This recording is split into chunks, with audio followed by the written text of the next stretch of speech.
Hello my friends and welcome back to my channel. I'm Ellie Lee with Ellie Lee Designs, and today I'm coming to you from the beautiful Dominican Republic. I am currently in Santo Domingo on vacation, and I wanted to bring you an easy project that you can do while you're away if you enjoy crafts while you travel. So without further ado, let's get started. So I'm not sure if you can purchase this specific brand of keyring clips here in the United States. However, I'll be sure to include in the description box below something similar that you can use for this project. And the first thing I did is go ahead and unpackage my 2 key rings that came inside the package, and I set one aside for use at another time, and then I went ahead and taped the one I was using down to the surface that I was working on. Next, I created a lark's head knot by folding my first piece of macrame cord in two and inserting the loop into the key ring center, then pulling the 2 sides of the cord through the loop I originally created.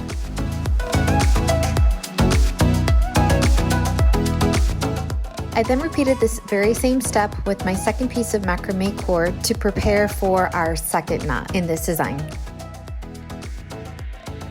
Next, I created a square knot, and I did this by grabbing cord number 1 and draping it over cord number 2 and 3 horizontally. Then I took cord number 4 and placed it over cord number 1, then pulled it up and behind cord number 2 and 3, and lastly pulled it through the loop between cord number 1 and 2. Then I simply pulled cord number 1 and 4 around cord number 2 and 3 until I reached the bottom of the 2 lark's head knots that I made.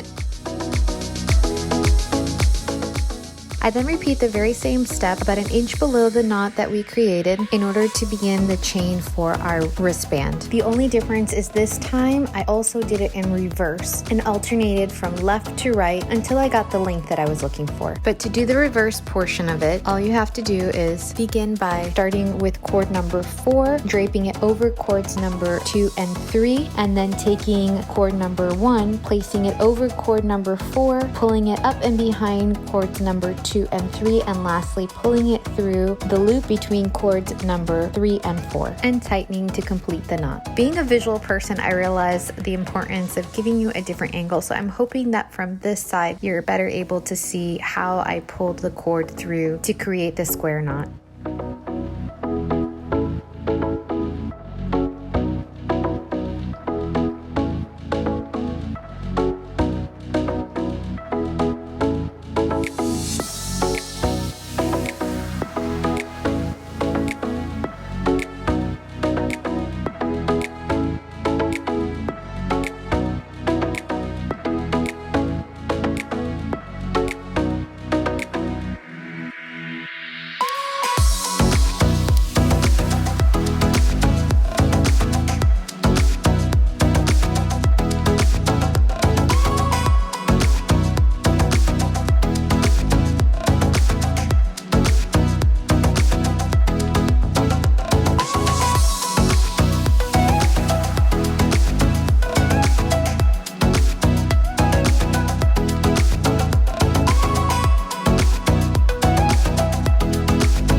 Now once I got the length that I was looking for, I just tugged at the cords to stretch it out nicely, and then I folded the entire piece in half to bring the bottom portion of it up to the top of the keychain so that I can line up the starting point just below the 1 inch space and the end of my knots. I then took the loose pieces from the bottom and pulled them through the keyring loop, then folded them down so that they all met together. And I took a separate piece of cord, created a small loop and tail, and began wrapping the cord around the top to give it a finished wrap look at the top of the keychain.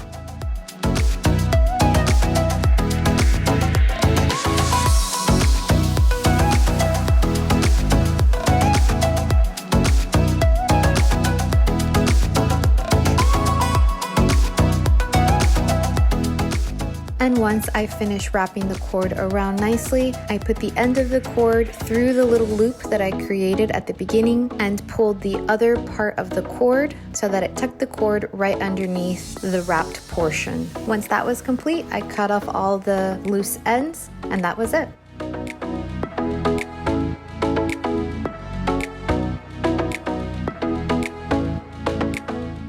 Alright my friends, that was the end of the project. I really hope that you liked it. One of the things I really loved about this project too is it's super kid friendly, and with Father's Day just around the corner, I thought this was something that they can do as a special gift for dad. If you like this video, please give it a thumbs up. Consider leaving a comment in the comment section below, and again, if you have not subscribed, please consider doing so, and don't forget to hit that notification bell so that you don't miss any of my upcoming videos. And again, I want to thank all my supporters for continuing to support my channel, for sharing it with your friends, and for also commenting below and just giving me your feedback. It really helps me a lot, so thank you so much. And if you haven't yet seen any of my prior videos, be sure to check them out. I've got a couple right here that you can start with. And until next time, bye.